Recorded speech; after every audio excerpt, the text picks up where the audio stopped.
Hi, I'm Johanna Ravenhurst. I'm a PhD candidate in epidemiology working with Andrew, and I'm presenting today on Project Listen, which is a qualitative study funded by NUVEC, and it's also a part of my dissertation. So this is a work in progress, so happy to hear your feedback and questions as we go through this. So just a brief outline of what we'll be going through today. We'll start with big picture, the research questions, the conceptual framework, move into the sampling plan and recruitment, and then finally finish with the data analysis plan. The research questions, there's 3 research questions for this study. What are the experiences of professionals working in vector control, surveillance, and public health policymaking across New England? Then what are the barriers that are existing to more integrated vector control and surveillance work across New England? And then finally, what can NUVEC do to help? So here's the conceptual framework at this point. The topics on the left in blue are the sensitizing concepts or the themes that are guiding the key informant interview and focus group discussion questions for this study. So all of these concepts are being used to guide the questions and then are tying into the concepts in the middle. So how are these different elements contributing to policies, protocols, communication amongst professionals in the field, meeting agendas, which are important, as we know that determines what's being discussed and what decisions are being made, and finally hiring and training trends. This is all tying into the local and regional outcomes that we're interested in. So informed decision-making, collaborations, and data quality and availability, to name a few. So the question guide development for this study started with selected questions from the WHO monitoring and evaluation indicators for integrated vector management, and then other reports such as reports from the National Association of County and City Health Officials.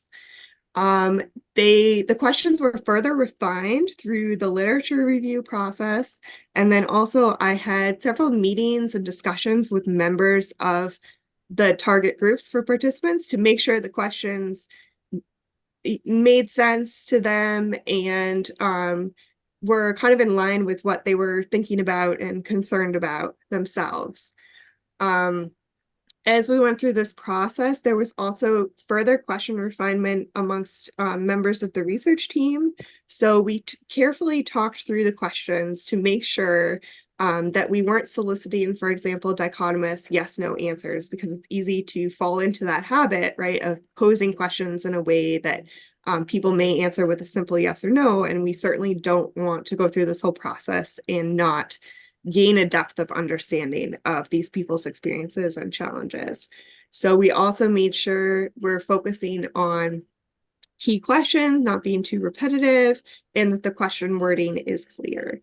And then these questions are it's a living document. The question guides are living documents, and they're adjusted prior to each key informant interview and focus group discussion based on the professional roles and experiences of the people that we will be talking with. However, we're still covering the same set, main topics that we're covering in every single interview and focus group guide. They're just adjusted slightly to make sure that they're appropriate for the person we're talking with. There's also some document review that's ongoing. So annual reports, meeting minutes, websites, are all being used to inform the questions and also to help triangulate our findings, what we're hearing from people during interviews and focus groups. And then data collection forms. If somebody during an interview is referencing a certain data collection form as part of their explanation of how they manage their data, then I will ask, hey, would you mind sharing that? And so we have those documents as other ways to kind of think about these professionals' experiences and then how they're sharing and disseminating their data. So the purpose of sampling plan, we're prioritizing information-rich participants. This is a qualitative study. We are prioritizing talking to people who have experiences relevant to our research questions that I went over at the beginning. We're looking for a depth of understanding here. So we're using stratified purposive sampling as a way to seek variation in professional experiences based on their role, and then also across geographic regions, because we are looking to cover all of New England. So there needs to be participants from every state in, and as many different roles as possible. And then we're also recruiting participants within those sampling strata so that we have some overlap, people from homogenous roles that we're talking with, so we can gain a little bit more depth of understanding of people in that role, what their experience tends to be. In addition, there is some snowball sampling being used. Participants are invited to suggest other people that we might want to talk with at the end of the interview. And if the same person is suggested multiple times, we will put extra effort into making sure we recruit those people and talk with them. There's also this study is guided by grounded theory methods. And so there is also some theoretical sampling that will be occurring. So as we are collecting data, we are continuously analyzing the data, what we're learning, how our theoretical categories are developing, and therefore who we could talk to or what questions we need to ask in order to further develop those categories and learn about the connections between the different theoretical categories that are emerging as we're going through this process. So I know this is kind of a lot, so here's a figure to give you a little bit more information about the stratified sampling plan. So we're starting with, so there's 3 strata here. We're starting with strata 1. These are the boots on the ground, the people who are working directly with mosquitoes and ticks, either conducting control or surveillance or both, or directly managing that work. And then we move into strata 2, which is the public health policy making. And then finally strata 3, so the state level, the state epidemiologists, and the legislatures. So you can see what I've completed so far, what we've completed so far. And we focused on strata 1. And I do have one scheduled in Rhode Island next week. So we will have covered at least talking with one person in every state by next week, and starting to conduct our analysis of what we've learned and use that to guide who we talk to next in strata 1, and then planning to move to strata 2 as well. So let me just pause here because I know I've just been kind of going through and talking about this. Let me see if there's any questions or concerns. Happy to jump back to other slides as well. Hi, Johanna. Thank you. I wanted to ask about Rhode Island because, we are a small state and there's not as many levels between our mosquito disease advisory board has state level decision makers on it. So I'm wondering who you're talking to next week, and then also wanted to get with you about who you should talk to. So I can't disclose exactly who I'm talking with because it's confidential, but I'm happy to hear if any of you have suggestions of people that I should talk to within your state. I'm happy to hear those suggestions and reach out to those people. I certainly understand that Rhode Island is a smaller state, and every state is slightly different in terms of their system. So I tried to simplify things for this figure, but there certainly is going to be a little bit of overlap, especially in some of the states.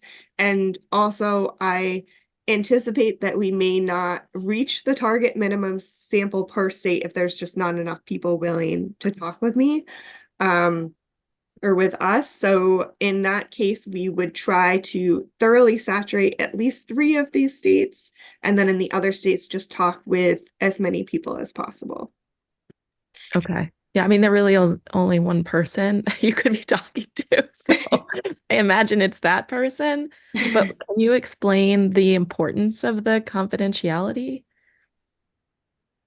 Just because in our results, we will be presenting some quotes, and I'm also guaranteeing confidentiality to everybody that I talk with because they're often, maybe complaining about other people in their state. I want to make sure that they feel comfortable being completely honest with the research team and know that we won't be directly quoting them and associating what they say with with their name and their role, especially since, in a state like Rhode Island, there's so few people. So we'll be presenting results in a way that is summarized and isn't directly identifying people. Yeah, I mean, this is partially related to the IRB and making sure that we don't impact people's employment opportunities and that kind of thing. So there's kind of a delicate line with making sure people can freely discuss any challenges in their job without impacting it. Okay. So this is the initial sampling plan. So this isn't intended to be sufficient to result in rigorous theoretical categories. So as I mentioned earlier, we are using some grounded theory methods of ongoing analysis of what we're finding, and throughout that process, we'll be adjusting who we're targeting for recruitment.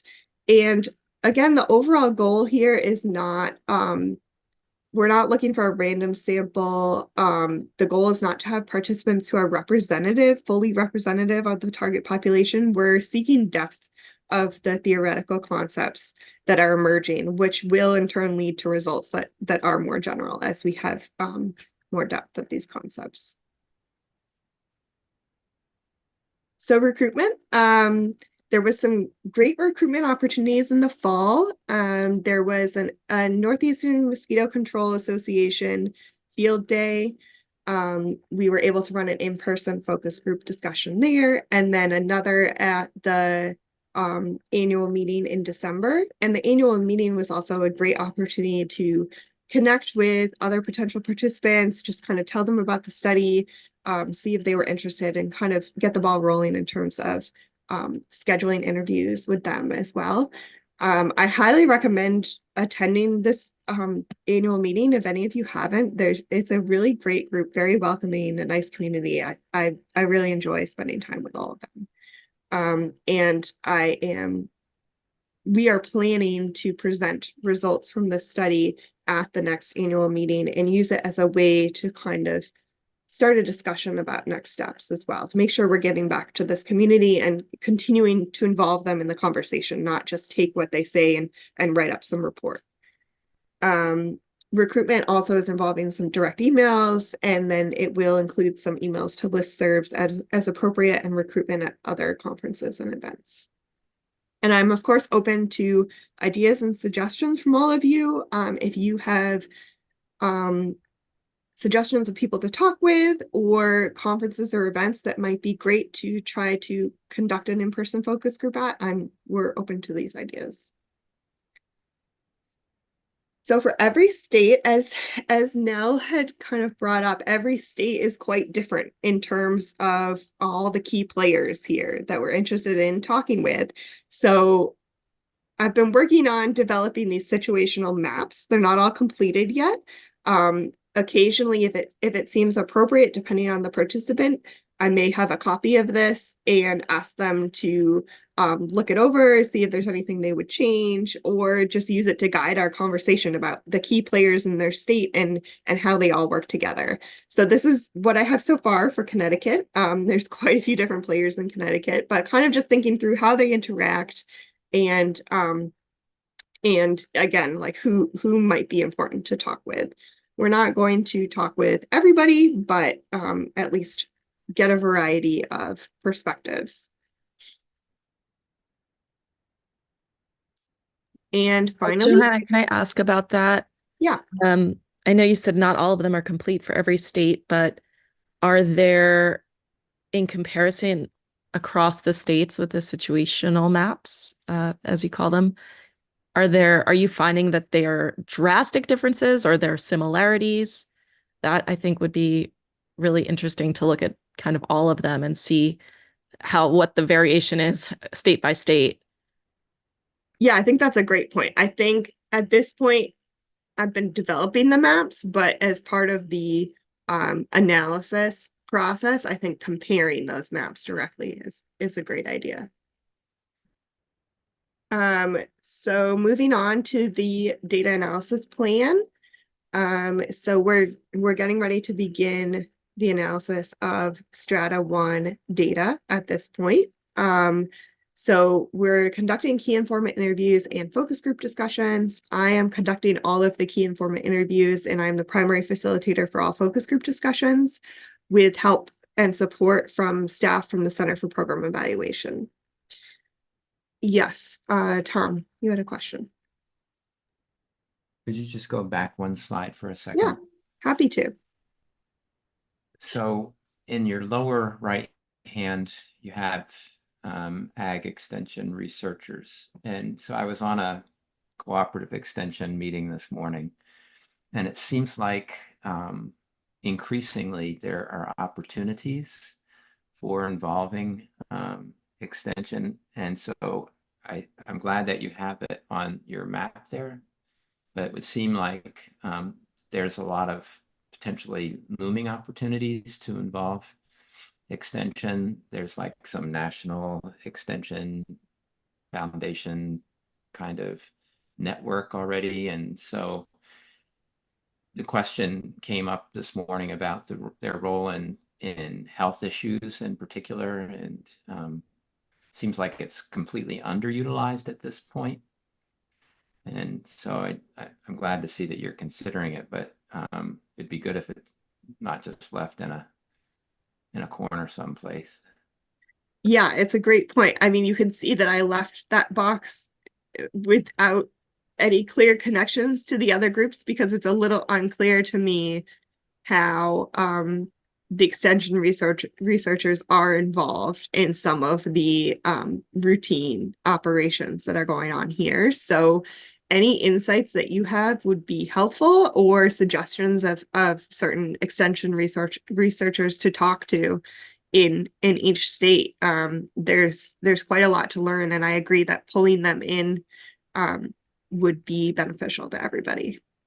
Well, I know for one in Connecticut that Kirby Stafford had been very active and training, from a training standpoint. And so from, how this ties in with reaching out to our stakeholders and improving vector management in general, I think that's an opportunity right there. Mhm. I mean, presumably the extension teams and NUVEC in particular could be, like a center post to helping just establish training and methodologies and stuff like that. Yeah, definitely. Definitely. I agree. Andrew, did you have something to say? Yeah, I was just gonna say last week at Vector Week, there were quite a few conversations that all of the centers are trying to figure out how to most, utilize their extensions. And it sounds like even within the extension ecosystem, individual states have different structures and connections and all that. But yeah, I think it's something that everyone is kind of actively looking into right now to utilize that well. And Steve, did you have a question? Yeah, I'll just point out that a good person for that box in the lower right, the agricultural extension for you to reach out to, is Bonnie Burr, who's in charge of extension at UConn. Yeah. Just as a follow-up to that, I mean, if you were to contact our person, and Nell might have other thoughts too, I don't think our extension thinks about mosquitoes at all, but she would point you to me for tick stuff. So I don't. Well, at It's least with not. Rhode Island, I think Al, sorry to interrupt you, but I think Al is No, in that's all touch right. with the extension office. If that helps. I see. But is he coordinated at all with Lisa Townsend? Who's the I mean, director? I think so, but I can check with him. I don't, it's such a small community, but I don't think he does too much with, individuals. He is also adjunct at URI.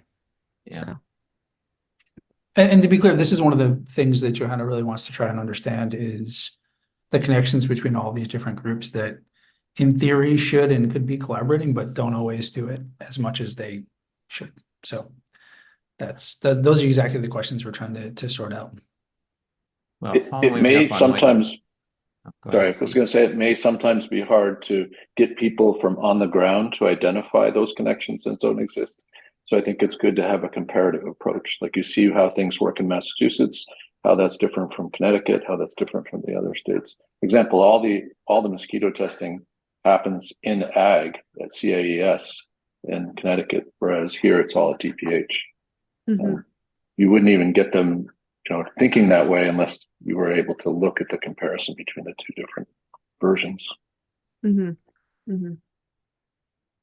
Yeah, it's The only amazing all the reason differences. to Steve. follow up with what Andrew said about this, the Vector Week and the CDC, Lisa, our head, also brought up that from her perspective with this national extension group, that she said that the CDC is, when they learned about the reach of the extension in states, are actually quite excited about utilizing that as a resource. So that might be sort of, Andrew was getting the CDC back end of that conversation or something. Mhm. Mhm. Nell, I think you had your hand up first. yeah, I wanted to ask about the difference between the mosquito versus tick. And I know this definitely Rhode Island, but I think also Massachusetts. When we surveyed the vector managers at NMCA, I think it was 2 years ago, and we had a discussion. One of the big points of contention is that there is a law that prevents them from doing tick surveillance. They can only do mosquito surveillance. And so I'm curious how you are handling those types of differences, that a lot of these programs are not every state, I know Connecticut does, but not every state has a tick program. And is there a way to kind of either incorporate that or have it be a separate situational type map that shows, which of these pieces are already active in mosquitoes only, mosquitoes and ticks separately, or yeah, those two things, or just ticks, although I don't think that's exists. So we're making sure that when we talk with people, our questions are appropriate for what they're focused on. So I will say that there are quite a few interviews that were just focused on mosquitoes, for instance. But at the end, if it seems appropriate, I'll ask, given your current role and responsibilities, what do you think about the potential addition of tick control or surveillance? And see what they say to that. We're also talking with commercial company owners. So sometimes they're doing both tick and mosquito control or surveillance. So yeah, I certainly agree that there could be some different maps we could, or different ways of organizing these roles in the final reports and presentations that could be interesting to think through who's focused on mosquitoes and ticks. Although I do think the more we can do to have people think about both, the better, because we can't just duplicate, the mosquito system for ticks, for instance, in Massachusetts. So, yeah, go ahead, Nell. Did you have something to say? Well, I was just going to say, yeah, there's a difference between, knowing what already exists, which is more my question, versus what people think should happen. Right. And I get you're gathering that information, which is excellent. But I think also just knowing who the players are and what programs are in place, that is helpful information for everyone as well. Mm-hmm. Mm-hmm. Yeah, I agree. I'm not sure who was first, Steve or Andrew. Maybe Steve was first. Yes, I was just going to say that they went through a process. The governor had commissioned a task force in the state of Massachusetts a few years ago. I was on that task force that reviewed mosquito control in the state. And there was an outside firm that came in and looked at all the different pieces put together, including those very arcane pieces of enabling legislation that created this strange interagency thing. I encourage you to get that and see how, and they also did comparison with, I think, New Jersey and someplace in Colorado, but it sort of will give you some idea of the structure, the quite Byzantine structure as it exists in Massachusetts. Yes, definitely. Thank you for bringing that up. I've certainly looked at that already, and there's a lot to go through there, so I'll continue to go back to that as well. Andrew? Just one last thing on the extension. This was again from last week's Vector Week. It looks like the extension offices are, pretty actively expanding what they do from the more traditional ag focused work. And they're kind of looking for new missions, and health is a pretty obvious one. So the timing there could line up well for all of us to try and engage our ag extensions. Are they still called ag extensions, or is it just extension? I guess it's semantics, but anyway. So I'm surprised to hear you say that, because usually they get very wide-eyed when they see anything come in their way, because they feel like they're already stretched thin, and taking anything on additional is an unfunded mandate. So every conversation that we've had with extension is like, yes, we're doing this as best we can, but it's hard, and they're looking for resource to get to do more. We're aware of that. Don't remember from the very beginning. It was one of the reasons that we had proposed to have on the stakeholder advisory council both representation of ag extension and public health. But most ag extension is centered at the land grants, not in counties anymore. But there are a few counties that still have some ag extension in place. So I don't remember what state specifically said that. It was in a talk, but I don't remember what state. And they said in general the ags were that, but who knows about there's probably a lot of state level differences.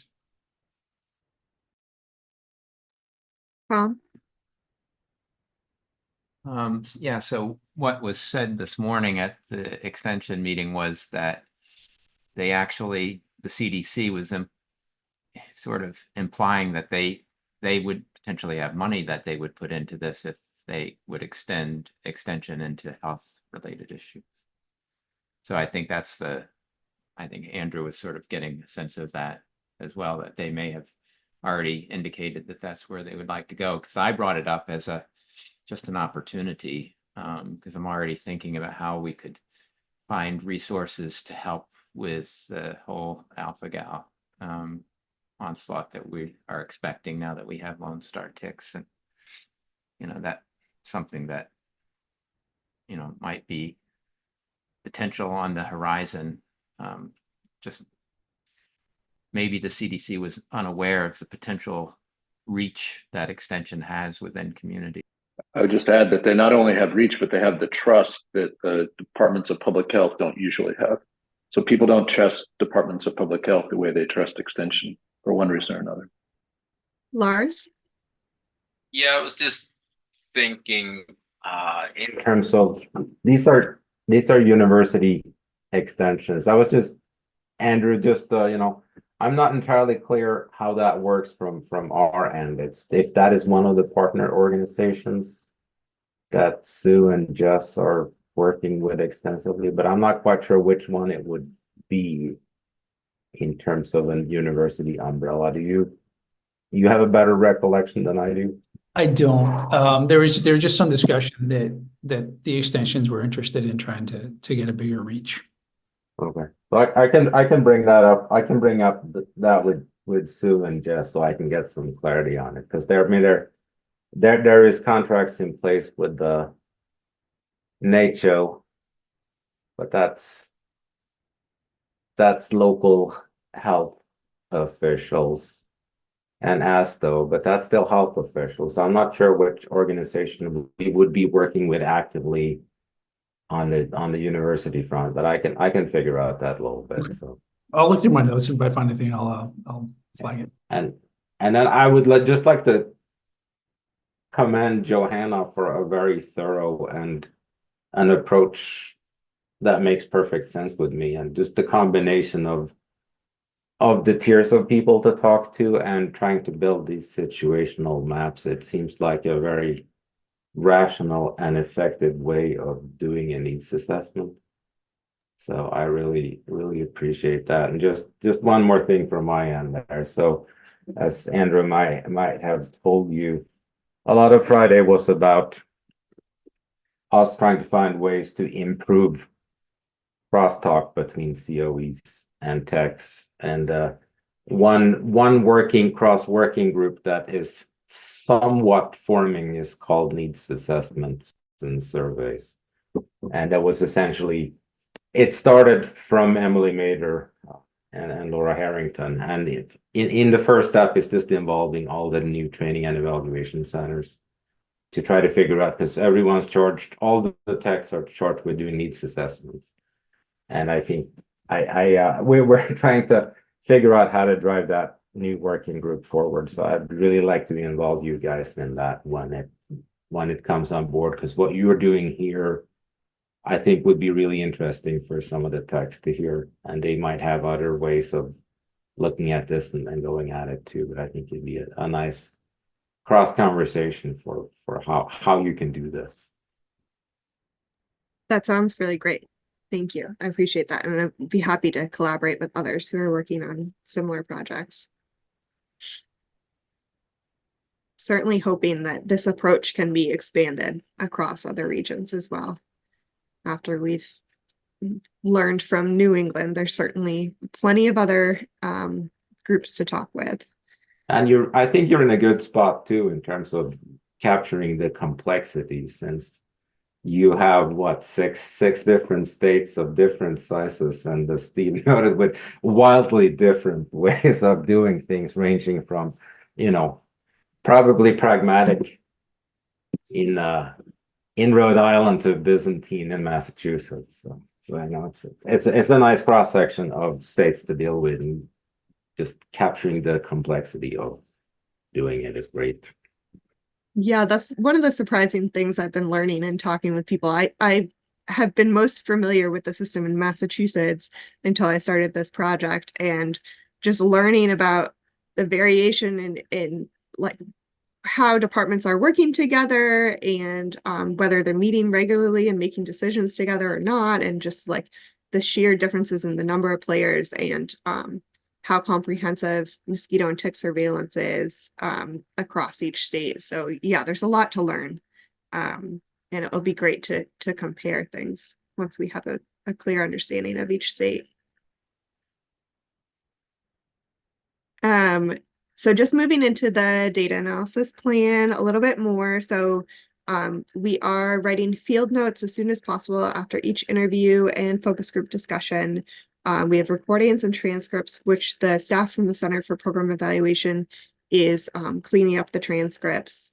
And then we have the documents that I mentioned earlier as part of our document review. So now we're ready, now that we have a good batch of interviews from Strata 1. The first batch of transcripts, there'll be initial line-by-line coding by me, then focus coding, an initial code book will be developed and then discussed as a team. And then before we move forward with having 2 staff members from the Center for Program Evaluation at UMass individually code transcripts, we'll make sure that they are applying codes in the same way. So we'll have them double code transcripts and make sure there's at least 80% agreement on how these codes are being applied, to make sure that we're approaching this in a rigorous way. And then they will be able to code transcripts individually. Throughout this whole process, you'll see that I wrote memos multiple times. We'll be utilizing memos to expand our ideas about conceptual, concepts that are emerging. And we'll keep careful track of these memos, because they'll be a great way to track our analysis and our understanding of the concepts as we move through the data collection process and the analysis process.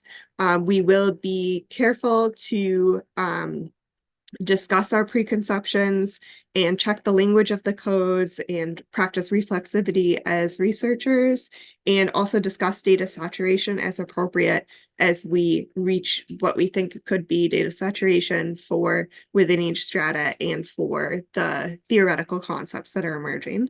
We do anticipate some new codes may come up, and we'll have to go back and recode everything with the new codes that come up. And as I mentioned before, theoretical sampling will be used. So as we're thinking about these concepts, we may identify areas that need a little bit more depth. We need a little bit more understanding. So we'll adjust question guides accordingly, maybe drop some concepts, some questions that seem to be revealing less interesting findings, and also reach out to different people based on our findings as we move forward. So this is the basic analysis plan. Again, this is a work in progress. We're just beginning this process, but I want to give a big thank you and shout out to the research team. So Nora Finnerty is the evaluation manager from the UMass Amherst Center for Program Evaluation. She has been co-facilitating focus group discussions with me and also assisting with the study design and the question refinement. We've been meeting regularly. And then Amelia and Genesis are research fellows who have been cleaning transcripts, and they will also be very involved in the data analysis process. Of course, Andrew Lover is the principal investigator for the study, so he's been guiding the study design as well. And Sarah Goff, Dr. Sarah Goff, who's a professor in health policy and management at UMass Amherst, is a member of my committee and has a wealth of knowledge and experience related to qualitative studies. So she has been also meeting with me regularly and guiding our work. And of course, thank you to NUVAC for the funding for the study. And I'm looking forward to continuing to discuss these findings as they're emerging and think about how we can use what we're learning to guide our work moving forward. So are there any other questions? Great, thanks. Thanks, Johanna.